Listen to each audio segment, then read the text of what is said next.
Section 8.2, Day 1, multiplying rational expressions. Write down the essential question. How do I simplify and multiply rational expressions? Well, if you're asking, what is a rational expression? This is what it is. It's a quotient of two polynomials. Quotient, fraction. These are all rational expressions. That's what I mean when I say rational expression. When identifying values for which a rational expression is undefined, you're going to identify the values of the variable that make the original denominator equal to 0. And we're going to do an example right now. Example 1. Simplify and then identify any x values for which the expression is undefined. So the first thing I'm going to do is when it says identify the x values which make it undefined, you're going to look at the denominator. So let's highlight something. Undefined is based on the denominator. And what you do is you're going to set the denominator equal to 0 and solve for x. So x is 0. So when we simplify, well, we look at this in steps. First of all, if I'm going to take x to the 8th divided by x to the 4th, we know that when we're dividing bases that are the same, we subtract our exponents. So 8 minus 4 is 4. So that's x to the 4th. And then 10 over 6 we can reduce. 2 can go into 10 5 times, and 2 can go into 6 3 times. And there is our simplified answer. However, we must state that x cannot equal 0 because that is what the undefined piece is. If x is 0 in your original, you're dividing by 0 because 6 times 0 is 0. And that is not, you can't do that. That's what makes it undefined. So we have to simplify it, and then we have to state that x cannot equal 0, because if it does, your function is undefined. Example 2, simplify. Identify any x values for which the expression is undefined. So the first thing I'm going to do here, if I look back at example 1 for a minute, we have a monomial, which means one term, divided by a monomial. So it's pretty straightforward. Here, we have a trinomial over a trinomial. So the first thing we need to do is we have to factor. So we do the two sets of parentheses. On the top, we have x and x because x times x is x squared. Now we have to think of two numbers that multiply to 2. Well, that's 2 and 1. And when we add them together or subtract them, we're going to also get 1x. So to do that, I need the negative to go with the 1 and the positive to go with the 2. In the denominator, x times x, that's x squared. Two numbers that multiply to 3 is 3 and 1, and add to 2. Well, in order for that to happen, first of all, in order to get a negative 3, one of these has to be negative. In this case, I'm going to give the negative to the 1, because when you add a positive 3 and a negative 1, you get a positive 2. So now as we look at this, I can see that I have an x minus 1 on top and on the bottom. And so I cross them off, and I'm left with x plus 2 over x plus 3. Be very careful, because to determine where it's undefined, you're not looking at your final answer. You're going back to your original when you initially factored. Just like on example 1, in my final answer, there's not an x in the denominator. I didn't care about that. I need to look at the original and set that equal to 0. And that's exactly what we're going to do now. So We look at our denominator. If I take x plus 3 and set that equal to 0, I'm going to get negative 3. And if I set that equal to 0, I'm going to get 1. So now I have to state that x cannot equal negative 3 and 1. If it does, you're going to have an undefined rational expression. So we simplified it and stated that x cannot equal negative 3 and 1. Example 3, I'm going to save for class along with example 4, and I'm going to jump to example 5. We're going to simplify, and we're going to identify any x values for which the expression is undefined. So the first thing I'm going to do is I want to make sure it's in standard form before I do any factoring.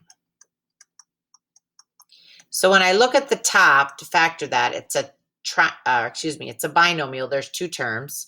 So the first thing I'm going to say is, is there a greatest common factor? Well, when I look at the numerator, they both have an x, and there's a negative out front, so I can factor out a negative x. What's left over in parentheses is what I get when I take negative x squared divided by negative x, that's just x, and 4x divided by negative x is negative 4. And in the bottom, I'm going to factor that. X times x to get negative 8, 4 times 2, and I know the negative's going to go with the 4 and the positive's going to go with the 2 because they have to add to a negative 2. I now see that these can cancel, and I get negative x over x plus 2. So our simplified answer. But don't forget, identify where the value is undefined. It's not just at negative 2. We have to go back to where we first factored it. We have to look at before we crossed stuff off. When we look at that, we have x minus 4, so that equals to 0. And we have x plus 2. So I'm going to state that x cannot equal 4 and cannot equal negative 2. If it does equal 4 or negative 2, then we have an undefined rational expression, and we don't want that. So we have to state that x cannot equal 4 and negative 2. All right, the next one. Perfect. So far we have simplified rational expressions, and now we're going to multiply. I'm going to do 6. Now notice the directions. Multiply, and I'm going to highlight something right now. It says, assume that all expressions are defined. If it states that, then we don't have to look at the denominator and set it equal to 0 and find the values of x that make the denominator 0, because it says it's not going to happen. All expressions are defined. All right. So the first thing I'm going to do, factor, I'm going to look at each of these. Let's show you what I mean. I'm going to look at the x minus 3. I can't factor that. I'm going to look at the 4x plus 2. I can factor that. Take out a GCF of 4, and I get x plus 5.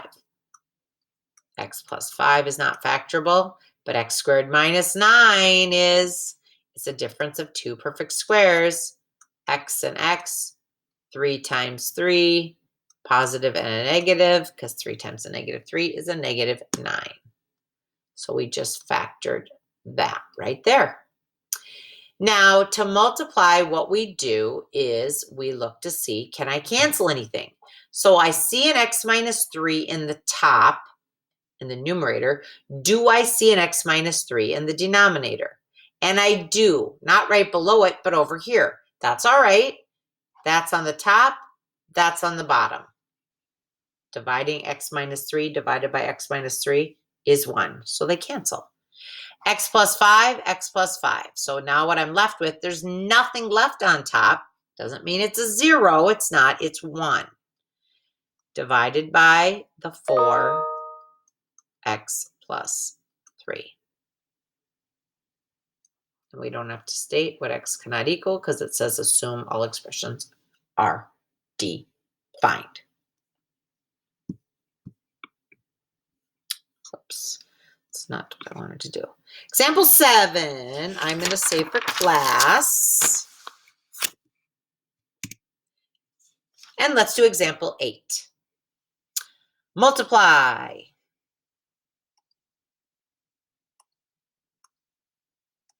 Assume that all expressions are defined. So I'm going to just look at each of these and see if any of them are factorable. So x plus 1, nope. But 3x plus 6, the GCF is 3. If I take that out, I get x plus 2. Up here, I can take out a 6. I get x plus 2. And x squared minus 1, I can factor as a difference of 2 perfect squares. X and x, 1 times 1, a plus and a minus. So there's an x plus 1 on top and on the bottom. X plus 2 top and the bottom. So now I'm left with a 6 over a 3 x minus, oops.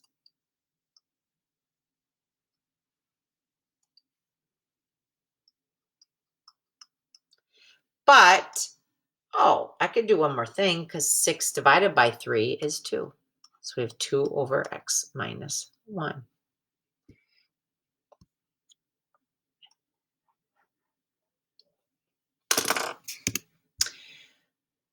Simplify. And then identify any x values for which the expression is undefined. And number 2, you're going to multiply, and you're going to assume that all expressions are defined. Please put those in your notes.